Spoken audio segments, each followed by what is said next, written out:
Welcome to episode 6 of the Knighton Runs podcast. My guest today is Kelly Patterson.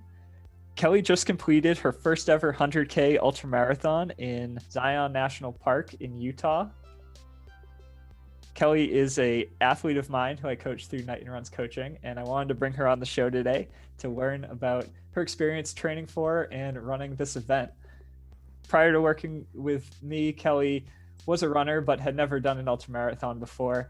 And she went from running shorter distances all the way up to 100K in a single season.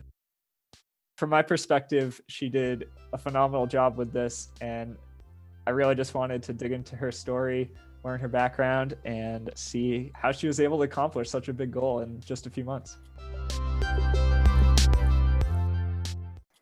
So Kelly, welcome to the show. Oh, thanks. Yeah, kind of as I set it up there, you've been a real pleasure to work with. I started coaching you around the beginning of the year, right? Yeah, it was probably November or December, I Yeah, think. towards the end of the year. Yeah. And you were just at that point, like finishing up a 5K training program that you were following online. And it was something that was done through like the Whoop strap program, right? Yeah. It was an 8-week 5K PR goal. And they coached us based on our recovery on our Whoop bands. Yeah, that's super cool. My wife Erica has a Whoop too, and I've noticed more and more of my athletes starting to get it. It's been what I really like about it as a coach is it shows you that recovery score, and it says like if you're in the green, yellow, or red after every night sweep, which for adult athletes or really any athlete, like modulating your training with your recovery is so important to make sure that you're going to keep progressing and improving in this sport. How did you find that Whoop program to go for you? I absolutely loved it. I had never followed a running training program before. I had always just been kind of like, oh, I'll go out for a run today and see what happens. So it was really great to have some structure to it. That's something that I really can connect with. And for me, I was on a specific part of the study that was based on our recovery scores. So I would wake up in the morning and figure out what my workout would be based on how I was recovered. That was part of their study is training based on recovery, more efficient than just following a strict training plan, no matter what your recovery score is. So for me, it was really cool to monitor that. And it was also cool to see like, being able to give myself a little bit less exertion on the days when I woke up red. And it made me more aware of, oh, I've got to hydrate today because I want to be green tomorrow so I can do a longer run.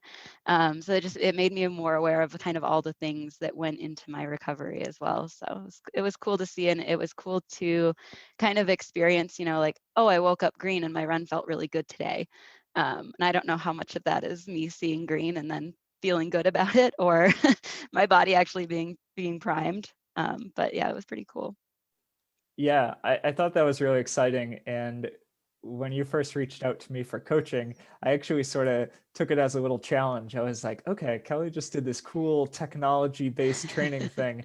Let's see if my old school effort-based level training could compare to it. But what I really liked is that you would continue to share your Whoop score, your recovery score, and I was actually able to look at that. So I could see, like, after I gave you a workout, the next day you might be in the yellow or red, but then if you had an easy day or a recovery day, it would come back into the green before your next workout. So that was like pretty reassuring that, I'm not a super technology driven coach, but it seemed to kind of jive up pretty well, which was cool. Yeah, it definitely did. And it was also nice for me too, because if I woke up red some days, I would just text you and say, I'm going to shift my rest day to today.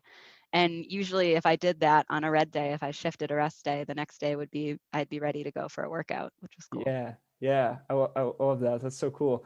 Before you were doing this training program, you mentioned that you did run sort of casually. What was the furthest distance that you had completed before that? I think probably 10 miles was probably my longest run I'd ever done.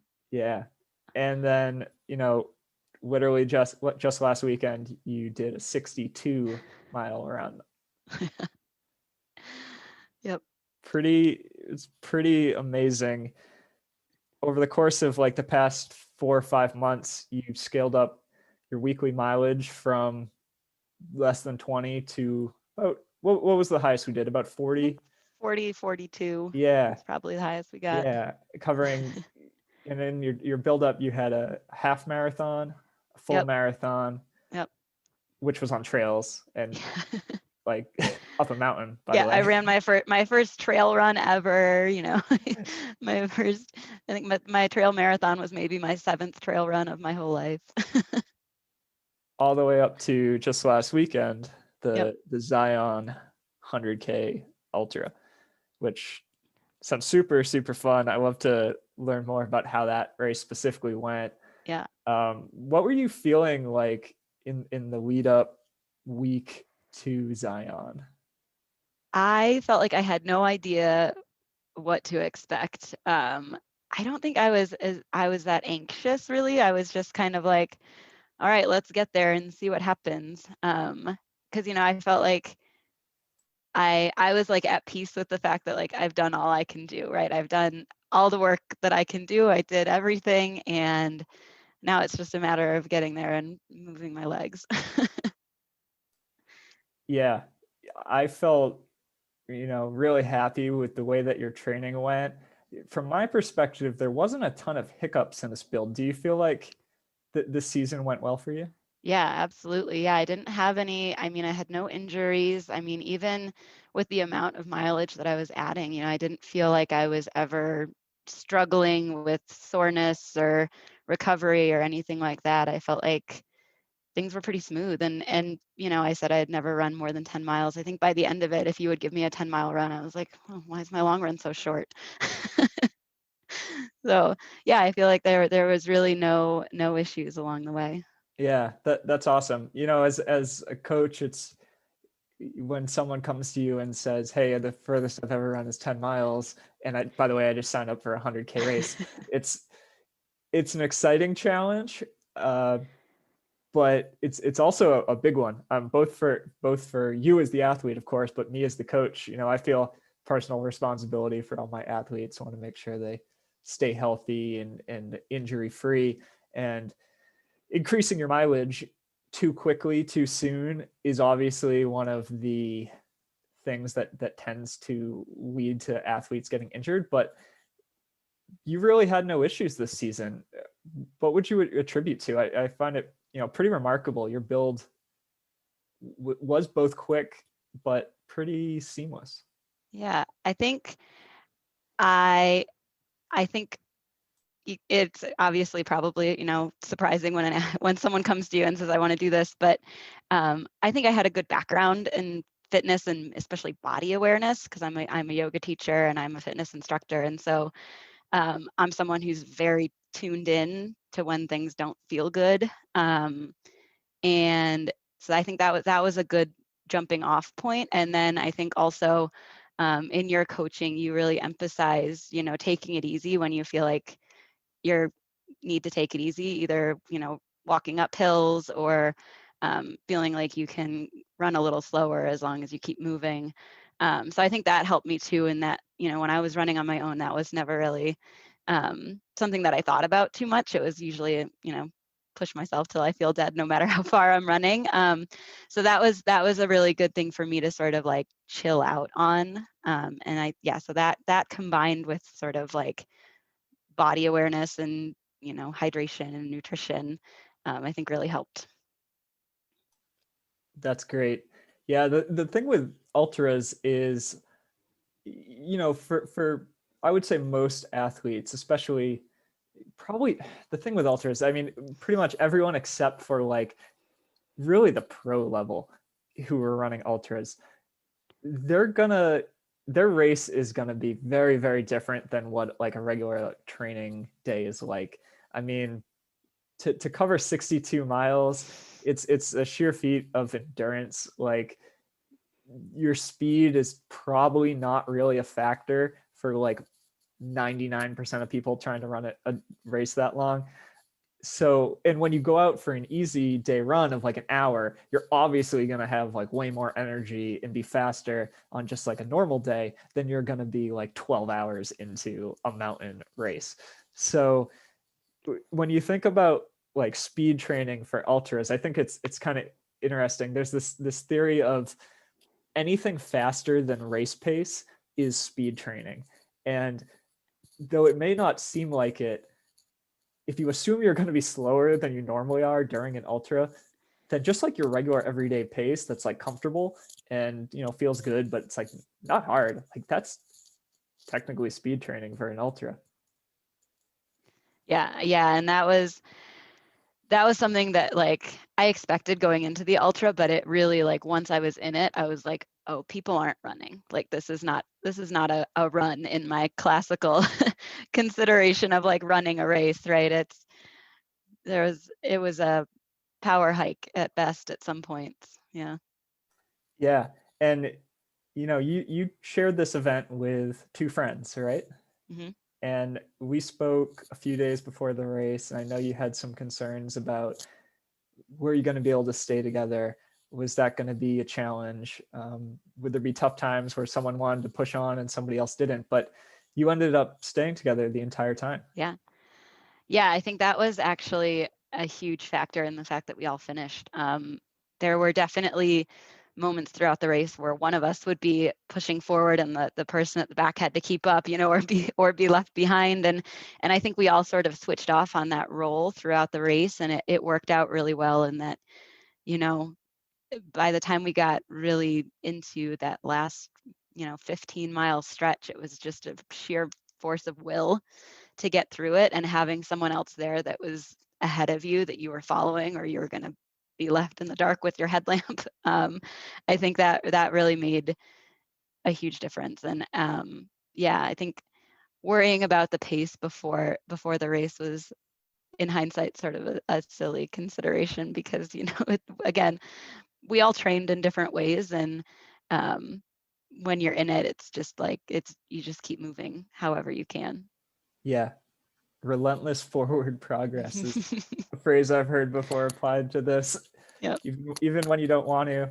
I think one of the tips I gave you before we met was like, just don't spend too much time in the aid stations, just keep going. Yep.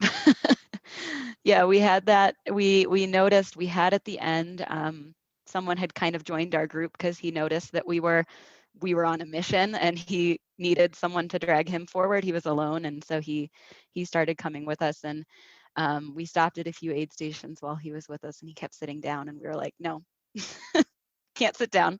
We're going. That's great. Yeah, the element of teamwork, I'm sure, was huge. Ultras can be as much mental, if not more, than physical, and having friends keep you going that's awesome. I'm glad you were able to have that, and Yeah. you all had a good day.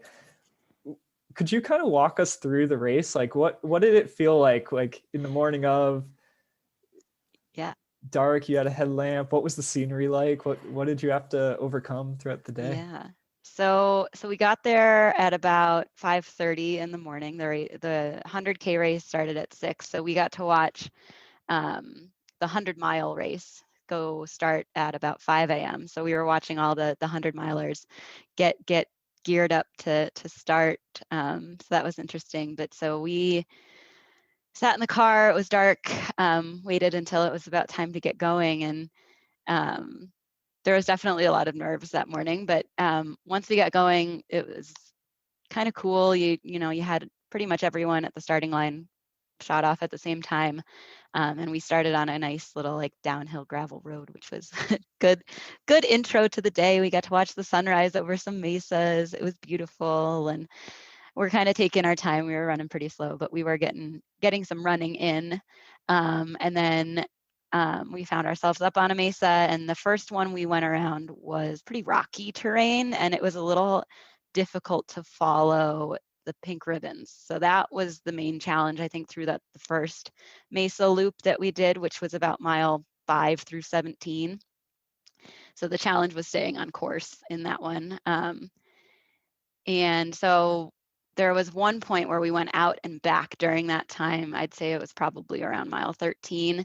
And we were out on a big rock, and we had these beautiful panoramic views, 360 degrees of just the whole park, which was amazing.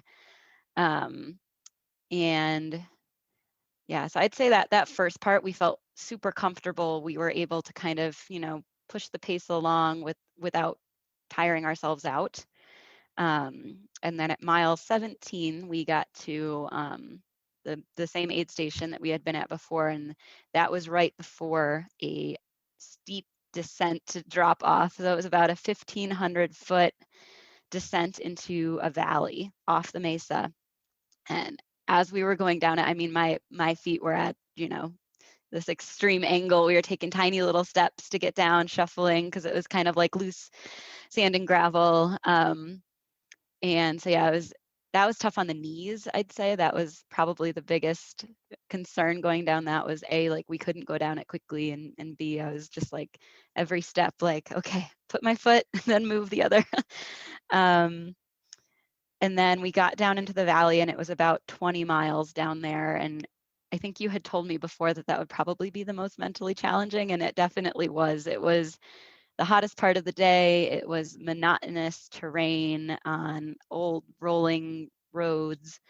So that was definitely a challenging piece of the day, and that was a part where we were sort of dragging ourselves along. And we were talking to other runners who were around us. That was helping to pass the time and the terrain. And so there was about an 11-mile gap in between two main aid stations, one being at mile 27-ish and one being at mile 38, which would be back up on the mesa, so after a huge climb. And there were supposed to be two water only stations in between that during those 11 miles, and they were both out of water, which was not good. It was actually kind of scary. So there was a lot of runners who were like, what do we do? And I mean, the race organizers ended up apologizing for it afterwards. They were like, this is totally unacceptable. But luckily for us, we had one of my friends, her parents were down, and they met us in there's a stretch about at 3 miles where we were on a highway running alongside of a road. And they met us at the beginning of that stretch and said, do you need anything? And we said, please bring us Gatorade. So at the end of that 3 miles, they had cold Gatorade waiting for us. And I think that was a big savior, because then at mile 37, we had to climb back up. And that climb is something I'll never, ever forget. It was grueling. It took us probably an hour to get up the thing.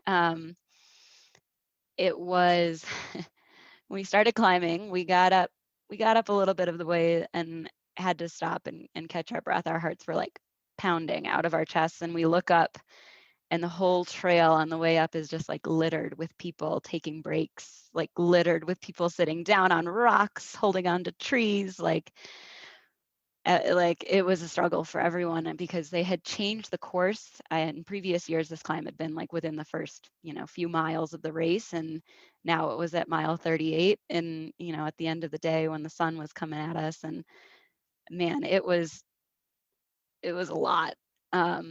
There was a woman who was vomiting on the trail. I don't know if that's nice to know, but like people were going through it. So we got through it by giving ourselves checkpoints, saying like, we're going to go to that tree and catch our breath. We're going to go to that rock and catch our breath. And I'm also afraid of heights. So it was an emotional, mental challenge for me on some of those spaces where, the trail gets really, really narrow and there's not really any place to put your feet. So we pushed through, and we got to the top, and we did end up sitting there for a minute and, catching our breath, getting ourselves together, getting some food, real food. So that, I think, was definitely like a turning point. When we got up there, I think all three of us like had the realization that like we probably aren't going to be able to do any more real running. Like this is going to be a hike from here on out. And we had 24 miles left to go. And like the mental knowing that you're not going to be able to speed this up, and it's going to be, this is a long time that we're going to be doing this from here on out, I think was really challenging for me. Just knowing that like this was our pace and this was going to take a while. So it started getting dark probably around mile 46, I'd say. At that point, we had 2 more mesa loops to go through, with some just, gravel road uphills to climb. We walked with some other runners during those mesa loops, and we had picked up someone who had seen that we were determined to push through and finish on time, and hopefully before time. And so he was walking with us as well. So it was kind of nice just that knowing that you weren't alone, and like you weren't going to be left on the trail with no other runners around. But yeah, I think after it got dark, it was just a sheer force of will to we're going to keep moving. We're not going to stop now. So no matter how much you complain, how much it hurts, how many blisters you have, you're gonna cross that finish line. So yes, we finished in 20 hours and 15 minutes, and I went straight to the car and took my shoes off. Didn't feel like talking to anyone for a little bit. Thank you. That was an awesome story. I can't imagine what it would have felt like when you got to that water-only aid station down in the valley, probably low on water, ready to drink, and found it was totally dry. Yeah, it was scary. Yeah. The short experience I have hiking in the desert, I'm from the East Coast, and here water is so plentiful. You hardly ever think about it when you're hiking. In the desert, it's all I thought about when I was hiking. Was that a major concern for you during this race, or were the aid stations spaced out enough that you didn't have to worry about it too much? I think the aid stations were pretty well spaced. If those two had been stocked, it would have been fine. I was definitely thinking about it for most of the race, but yeah, I think the aid stations were well spaced, and the ones where we were able to get to our drop bags were good. And they had a good variety of, they had electrolytes, they had water. They tried to keep it cold, I mean, as much as they could. I think that was a challenge for the race organizers, but I think they did a good job overall. Those two being empty was the only like real hiccups that we experienced. Yeah, I have never organized a race really myself, except for a virtual one once where I didn't have too many responsibilities, and it just seems like there's so many logistics you need to get perfect, and obviously your runners expect everything to be perfect, especially in a harsh environment like Zion. So I'm really very thankful for all the race directors out right now who are finding ways to put on races, especially in sort of what is hopefully the later stages of the COVID-19 pandemic right now. How did you feel during the race, sort of in this time where races are kind of happening, they're not happening in other areas? Did it feel normal and comfortable? Did you have any issues or concerns? I think it did feel normal and comfortable. So, I mean, another like layer of this is that they were organizing 5 different distances, 5 different races at one time. So that was definitely, I think, a major feat, is that there was a lot of runners and a lot of people around, but they did a good job of, bib pickup, and the like expo sort of deal at the beginning the day before was you didn't have to get out of your car. So that was good. And during the race, a lot of the volunteers were wearing masks and, keeping distance, but I think it just kind of felt normal. We were wearing gaiters around our necks that we could pull up, but yeah, it felt normal. It didn't feel like a exceptionally small race. And again, when I ran my marathon, there were definitely points on the trail where I had no other runners in sight, and I was like purely alone on the trail because that was a very small race. But this one, I never felt like that. I never felt like there was no one else around. I felt like there was quite a good spread of abilities as well. And, yeah, it felt normal, I think. That's so cool. I'm Yeah. glad you had such a good experience. Yeah. When you were talking about the story there, you kind of just glossed over any negative aspects. I felt like it really didn't sound too bad. After you had run your marathon, which was your longest run in preparation of this, and that was about a month beforehand, you told me that it was both the hardest thing mentally and physically that you had ever done. And for the first couple of days afterwards, I was like, oh no, I don't know if Kelly's gonna want to do the 100K after that marathon. But you turned it around and did it and got it done. This was over twice as far. Was this two times the hardest thing you've ever done, both Yeah. mentally and Oh, physically? yeah. Yeah, I think, yeah, I don't know if that story sounded rosy. It definitely wasn't. If you had asked me, the day after, I would have told you it was the worst thing I've ever had to do. I don't want to talk about it. It was terrible. So yeah, this was the hardest mentally, physically ever. I can't imagine anything. I mean, anything being harder than what this was, except maybe 100-mile race. I don't know. But yeah, I mean, it was grueling. It was I'd say for the whole second half of the race, like I wouldn't tell you I had fun. It was just a push. And especially once it got dark, it's like you can't even see the beautiful park that you're hiking in, right? You're just going, all you see is what's under your headlamp. So that was, yeah, it was challenging. But again, it was like with the marathon, it was like, yeah, if you asked me the first couple days after it was complete, it was terrible. But I think it's, yeah, it was something that I like mentally recovered from. And same with this, I'll recover. Yeah, now you're almost a week removed from the Yep. finish of the race. I asked that you do no running at all this week to give yourself a chance to recover again, both physically and mentally after a super successful 4+ months of training. These experiences that in the moment, like you said, are not fun, like maybe the second half of this race, but now a week later that you feel you're removed from it, how do you feel about your accomplishment and what you did last weekend? Yeah, I feel really proud to have finished and to have, pushed through. And thinking about it, almost like 30% of people who started the race didn't finish it. After that climb, we were walking downhill and we saw just carfuls of people being driven down back to the start line who had dropped out of the race. And I think like just knowing that like, no, I didn't finish quickly and I didn't run for the last 24 miles or whatever.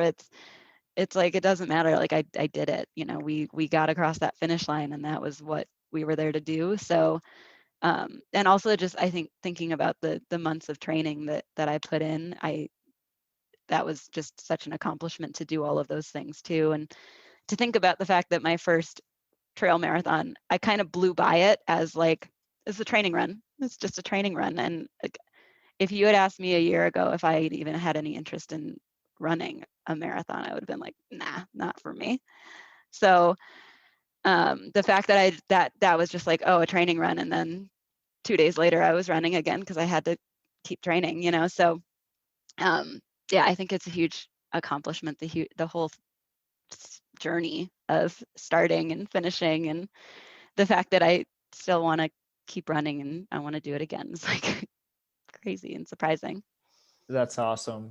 What I love about coaching other athletes and really the drive behind why I started Knighton Runs and love to do it is to help athletes take on big goals, work towards them and exceed them and keep pushing on through. And your story in just the 4 or 5 months that we've worked together has been, I think, one of my biggest kind of transformations.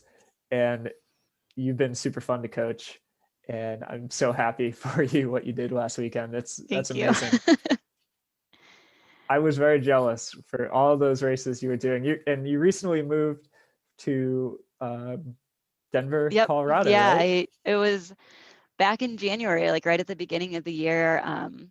My brother suggested it and I was like, oh, that'll be great for training, right? Like that'll be an awesome Yeah. place to train. And, you know, if I'm going to run, I might as well do it at altitude. So I really get all the training that I can. So I think that also, I think, was a huge factor in being able to complete this, is that I had been training at altitude. I had been training on mountains that were higher up than where we were running in the mesas, and um, just kind of getting that experience of what it might be like beforehand.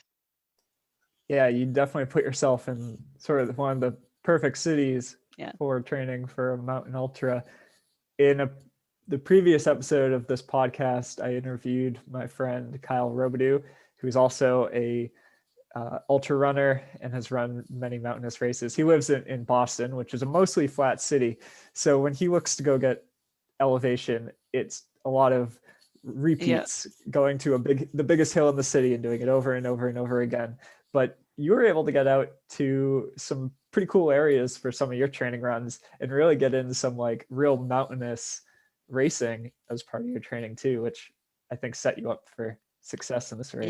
Yeah. I think that was an awesome experience too, because just kind of knowing what to expect, or knowing, like, you know, especially going out in February and January and the snow and the mud, and kind of knowing, like, all right, I'm on a muddy trail, I'm climbing up a mountain, it's snowing and my eyelashes are freezing, and this has got to be as bad as it can get, right? Like this has got to be as hard as a trail run can get. And like, yeah, I think it like definitely prepared me for knowing that, like, I can get out and do it. You know, if it's on the plan, I can get out and I can just do it no matter what else is going on around me. Yeah. And you don't just have running that is on your schedule, a challenging running schedule. You also have a full-time job and Kelly's home studio. Do you want to talk a bit about what else you got going on in your Yeah. life and some of the cool projects you're working Sure. on? Yeah. So yeah, I work full time remotely, which has been really awesome for this experience, as far as being able to move and being able to travel and being able to just work kind of from wherever I am. But yeah, I also teach yoga and fitness classes as a side hustle, I guess you could call it. I run my own little virtual studio with a few other teachers. And so I teach 6 days a week. I teach yoga 3 days and strength 3 days. And so that gives me a connection to a community that way. And it also kind of gives me an opportunity to continue doing strength training and, you know, more flexibility and getting sort of some cross training in without having to build it into my schedule necessarily, as far as the training plan goes, which is kind of cool. Um, but yeah, it keeps me busy. Definitely keeps me busy. After these past 5 or so months building up to this race, now again, you're a week removed. Have you given thought to what's next? Yeah. So I am hoping to run more marathons this year, if you'll let me. um, I don't know what that looks like, but yeah, I definitely want to keep training. I want to keep working with you, because I think the program that you've set up for me has really worked. Like the way, you know, being able to follow a schedule is something that I, again, really connect with. So I definitely want to keep running and keep running a lot. I want to keep my mileage up. Now I feel like I've worked so hard for it that like I don't want to lose it. And especially being out here in Colorado, like we have so many places to run and so much stuff to explore that I want to keep doing that. That's so cool. Yeah. I'd be happy to help. Yeah, I think that this spring season for you could really just be the beginning of what could be, a really amazing running career for as far as you Yeah. want to take it.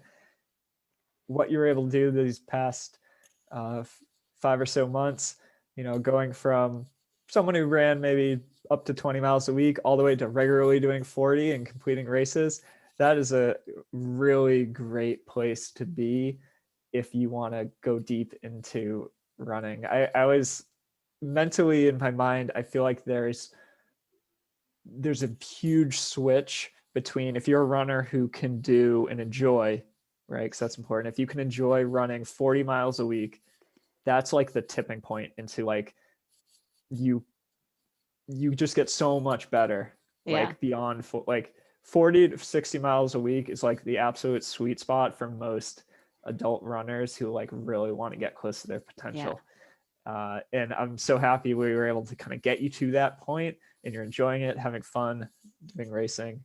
And I feel like you can already sense that you have so much more to give and develop into if you just keep it up. And that's really exciting for Yeah. me. Yeah, absolutely. And I don't know. I mean, I'm in my mid 30s, so to be able to be doing this, like, I feel like with no problems has been surprising in that way too. And that, like, I'm not young. I didn't like pick this up when I was a teenager, so picking it up now is it's been cool.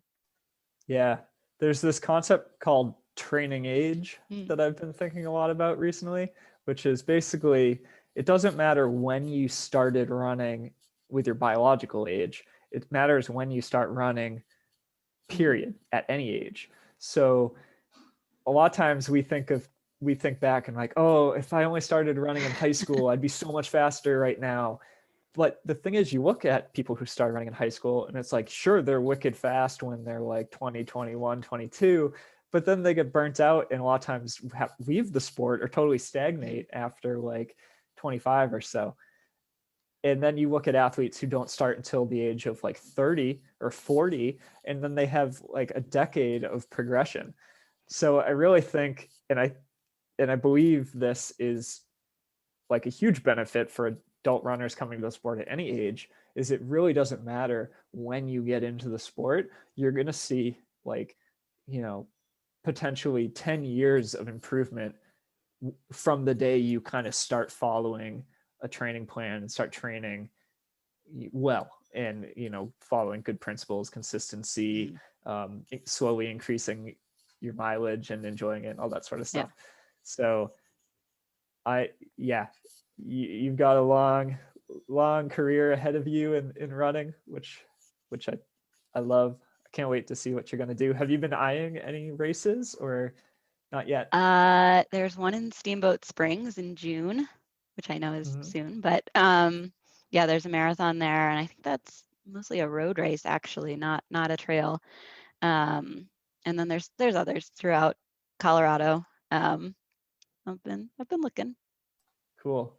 Yeah, we'll have to talk and figure out what works. Yeah. So I know when you moved to Colorado, you were coming from Michigan, Hmm. right? Yep. And what is Colorado gonna be your home now? What's the plan? Uh, yeah, for the foreseeable future. I don't know. I have a tendency to move around a little bit, and especially with working remotely, I don't feel like I'm tied to anywhere. But I'm enjoying being somewhere that's like wildly different than anywhere I've lived before. So I think it's been cool, and I definitely want to like stick around and explore and hang out for a little bit. Cool. I'm super excited for you. Yeah. The Denver area is actually very high on my list for places I want to visit. So we have a number of friends there. Hopefully someday we can come out and connect Yeah. in person. I've never really been to the Rockies. That's kind of one part of the country I've never made it to. So Yeah. high on the list. Yeah. I Come visit. We'll I go don't for a run. yeah, I don't I'm not just making it up when I say I'm jealous. I Yeah. see those beautiful mountains and everything. Love all that stuff. Yeah. I, It's been really cool. All of my runs have just been like it's fun because it's so beautiful. I'm not just running around mm-hmm, in neighborhoods. I'm running around in mm-hmm, mountains. mm-hmm. Yeah. Before I got into running, hiking was my main love.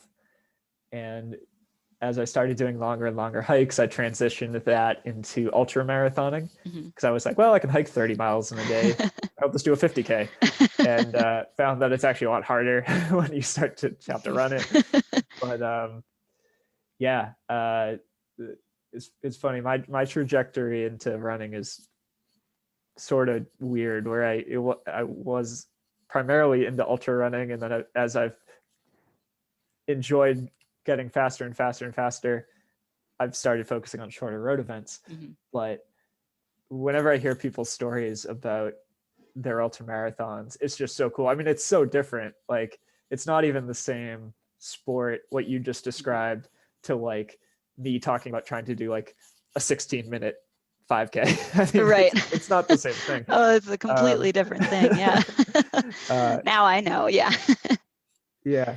And yeah, talking to you and my friend Kyle last week, I'm like, oh, I think I need to sign up for a 50K maybe.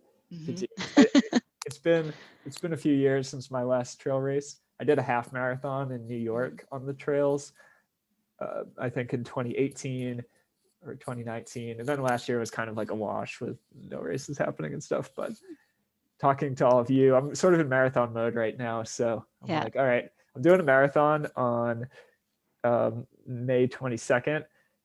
So I feel like maybe like a month or so after that, I can just kind of like wing a 50K and see what happens. If I can find one. Yeah, just an extra 5 miles. Yeah. Yeah, we'll see. If I don't get into the Boston Marathon this October, maybe I'll make a 50K like my big season. Yeah. Premiere event. Peak. We'll see. I love it. But yeah, this was super cool. Yeah. Is there anything else about your journey or adventure last weekend that you want to share? Anything you want to kind of plug that you're working on or excited about? I'm excited to keep running. I don't know if I'd ever do 100K again. I think that was still recovering mentally from that, so I'd have to think about it. But yeah, I think that I'm really happy that I worked with you, and I'm happy that we can keep working together, and I can, keep seeing what else is possible. So Cool. I love that. And I think it's really just the beginning for what you'll be able to do. Yeah. I'm excited to be your coach and keep working together to get you towards where you want to go. Where can people follow along with you, Kelly, if they want to check out your adventures and they want to check out my running adventures? I'm on Instagram. It's KellynPat, KELLYNNPAT, or at Kelly's Home Studio. If you want to follow along with some yoga, that's the best place to get me. Cool. I love it. Thanks for coming on the show. It was really great to catch up. This is actually the first time we've talked since after your race, so I'm happy you were willing to do it as a podcast too. I think people are really going to like this story. I think my biggest takeaway from this whole experience is it really just shows that, you may think that like running an ultra is this completely impossible feat and totally out of your range, but Kelly is a perfect example of someone who's relatively new to the sport, who over the course of 6 months really was able to go from an active person but not a super high mileage runner to someone who is able to complete their first 100K. And as a coach, I've found that story really inspiring. That's why I wanted to have her on the show. So great job, Kelly. Looking forward to working with you more. Thanks, Chris. Thanks for telling your story. Absolutely.